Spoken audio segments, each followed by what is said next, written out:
ഭഗവത് കഥകളിലേക്ക് ഏവർക്കും സ്വാഗതം. ഇന്നു മുതൽ വളരെ പ്രശസ്ത കവിയായ ഗോസ്വാമി തുളസീദാസിൻ്റെ ജീവിതകഥയാണ് നിങ്ങൾക്ക് വേണ്ടി പറയുന്നത്. ഇതൊരു എപ്പിസോഡുകൾ പോലെയാണ് അവതരിപ്പിക്കുന്നത്. ജനിച്ച നാൾ മുതൽ അപശകുനിയായി കണക്കാക്കിയിരുന്ന തുളസീദാസ് എങ്ങനെയാണ് സമൂഹത്തിൽ ഭക്തിപ്രസ്ഥാനത്തിന് ചുക്കാൻ പിടിക്കുന്ന ആളായി മാറിയത്? ഇത്രയും പ്രശസ്തനായി തീർന്നിരുന്ന അദ്ദേഹത്തിൻ്റെ ജീവിതകഥയിൽ അദ്ദേഹം ധാരാളം ബുദ്ധിമുട്ടുകൾ ഏൽക്കേണ്ടി വന്നിട്ടുണ്ട് എന്ന് പറഞ്ഞു കേട്ടിട്ടുണ്ട്.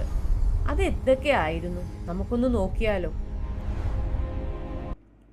ഒരു ദിവസം ഹിമാലയത്തിൽ വെച്ച് പരമശിവൻ പാർവതി ദേവിയോട് ഇപ്രകാരം പറഞ്ഞു: പാർവതി ദേവി, കലിയുഗത്തിൽ വാൽമീകി തുളസീദാസിൻ്റെ രൂപത്തിൽ പ്രത്യക്ഷപ്പെടും. അങ്ങനെ രാമൻ്റെ കഥ ജനങ്ങളിലേക്ക് പ്രചരിക്കപ്പെടും. പാർവതി ദേവി അത്ഭുതത്തോടു കൂടി നോക്കി. അങ്ങ് അതെനിക്കൊന്ന് പറഞ്ഞു തരുമോ? അങ്ങനെ കഥ തുടങ്ങുകയാണ്. തുളസീദാസിൻ്റെ ജന്മകഥ തുടങ്ങുന്നത് 1540കളിൽ ഉത്തർപ്രദേശിലെ രാജാപൂർ ഗ്രാമത്തിലാണ്.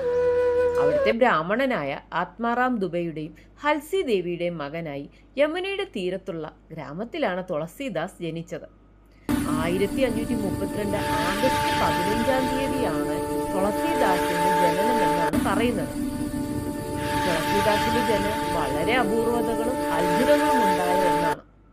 കുട്ടികളെല്ലാവരും കരഞ്ഞുകൊണ്ട് ജനിക്കുന്നു. പക്ഷേ നമ്മുടെ തുളസീദാസ് ജനിച്ചത് ചിരിച്ചുകൊണ്ടാണത്രേ. അതുമാത്രമല്ല, ജനിക്കുന്ന സമയത്ത് 32 പല്ലുകൾ അദ്ദേഹത്തിനുണ്ടായിരുന്നു. പ്രസവമുറിയിൽ അത്ഭുതകരമായ പ്രകാശമുണ്ടായിരുന്നെന്നും 12 മാസത്തിന് ശേഷമാണ് തുളസീദാസിൻ്റെ ജന്മം നടന്നതെന്നുമാണ് പറയപ്പെടുന്നത്. അതുമാത്രമല്ല, ജനിച്ച ഉടനെ കുട്ടികൾ കരയുന്നു. പക്ഷേ തുളസീദാസ് പറഞ്ഞത് രാമശബ്ദമാണത്രേ. അതുകൊണ്ട് പിന്നീട് അദ്ദേഹത്തെ രാംബോല എന്നാണ് വിളിച്ചിരുന്നത്.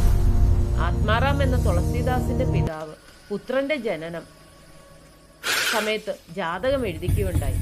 കുടുംബത്തിന് ഹാനികരമായിരിക്കും ഈ കുട്ടിയുടെ ജനനം എന്ന് ജ്യോതിഷി അഭിപ്രായപ്പെട്ടു. പ്രസവം എടുത്തിരുന്ന സ്ത്രീ ഓടിയെത്തി ആത്മാറാമിനോട് മകൻ ജനിച്ചു എന്ന് പറഞ്ഞപ്പോൾ പിതാവ് കുഞ്ഞിൻ്റെ മുഖം പോലും കാണാൻ തയ്യാറായില്ല. എല്ലാവരും കുട്ടിയുടെ ജനനത്തെ കുറ്റപ്പെടുത്തുന്നത് അമ്മ കേൾക്കുന്നുണ്ടായിരുന്നു. പ്രസവത്തിന് ശേഷം അമ്മ മരണപ്പെടുകയും ചെയ്തു. പക്ഷേ മരിക്കുന്നതിന് മുമ്പ് ഏതൊരമ്മയെപ്പോലെ അവരും തൻ്റെ കുഞ്ഞിൻ്റെ ഭാവിയോർത്ത് വിഷമിക്കുന്നുണ്ടായിരുന്നു. എന്നിട്ട് തന്നെ അവിടുത്തെ വേലക്കാരിയെ ഏൽപ്പിക്കുകയും എവിടെങ്കിലും ദൂരെ കൊണ്ടുപോയി വളർത്തണമെന്ന് ആവശ്യപ്പെടുകയും ചെയ്തു. അങ്ങനെ ദാസി ആ കുട്ടിയെ കൊണ്ട് അവിടെ രക്ഷപ്പെട്ടു. ദാസിയുടെ പേര് ദുനിയ എന്നാണ്. ദാസി താമസിച്ചിരുന്നത് തൊട്ടടുത്തുള്ള ഒരു ഗ്രാമത്തിലായിരുന്നു. ആ ഗ്രാമത്തിൻ്റെ പേര് ഹരിപ്പൂർ എന്നായിരുന്നു. ദാസി തൻ്റെ അമ്മായിയമ്മയോട് കൂടിയാണ് അവിടെ താമസിച്ചിരുന്നത്.